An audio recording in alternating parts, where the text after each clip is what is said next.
नमस्कार, मैं हूँ शालिनी और आप देख रहे हैं BBN भव्य भारत न्यूज। चलिए शुरू करते हैं आज की मुख्य खबरें।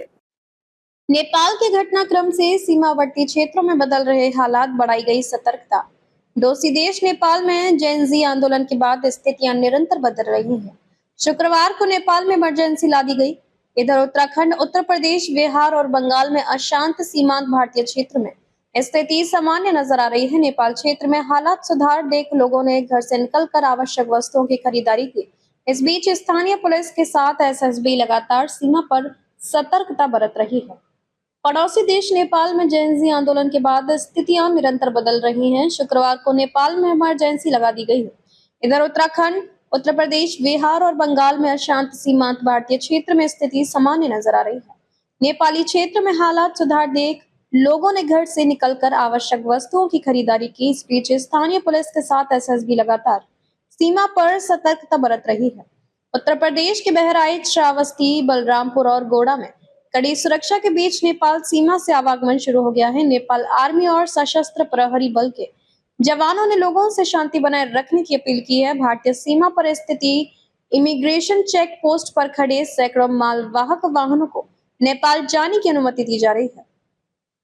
लखीमपुर खीरी के गोरीफंटा बॉर्डर को खोला गया है, जहां सभी प्रकार के कमर्शियल मालवाहक वाहनों को नेपाल ले जाने की अनुमति दी गई है। सिद्धार्थनगर की बढ़ती सीमा से मालवाहक वाहनों को नेपाल में प्रवेश की छूट मिलने से स्थानीय लोगों ने राहत की सांस ली है। उधर जेल से भागे कैदियों की घुसपैठ को रोकने के लिए सीमा पर निगरानी बढ़ा दी गई है। बिहार के पूर्वी चंपारण जिले में भारत नेपाल सीमा 137 किलोमीटर लंबी है, जहां सुरक्षा के लिए एसएसबी की तैनाती की गई है। सभी थाना और आउटपोस्ट में 300 अतिरिक्त जवानों को तैनात किया गया है। एसएसबी, जिला पुलिस और उत्पाद पुलिस मिलकर 24 घंटे गश्त कर रही है।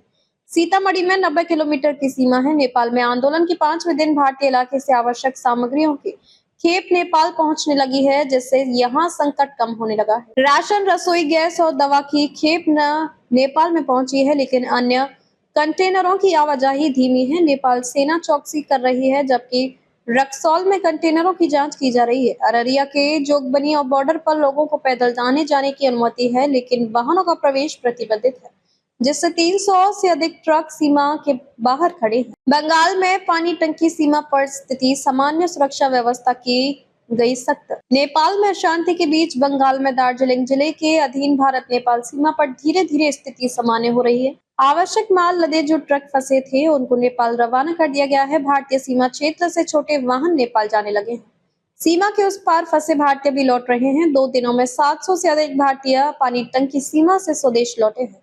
हालांकि नेपाली नागरिकों को भारत आने की अनुमति नहीं दी जा रही है। स्थिति सामान्य होने के बाद भी सुरक्षा में कोई कोताही नहीं बरती जा रही है।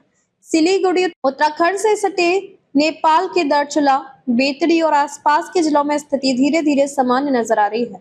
दार्चुला जिला प्रशासन ने शुक्रवार को कर्फ्यू में छूट दी, जिससे नेपाल से लोग उत्तराखंड के पिथौरागढ़ से लगे झूला पुलों के माध्यम से यहाँ के बाजारों में पहुंचने लगे। हालांकि भारत ने नेपाल जाने की अनुमति अभी नहीं दी गई है। चंपावत के बनबसा सड़क मार्ग पर लगातार तीसरे दिन आवाजाही बंद रही, लेकिन आपात स्थिति में वाहनों की अनुमति दी जा रही है। सीमाओं पर सशस्त्र सीमा बल और पुलिस की गश्त जारी है। एम्बुलेंस और बीमारों को लाने वाले वाहनों को भारत में प्रवेश की अनुमति है।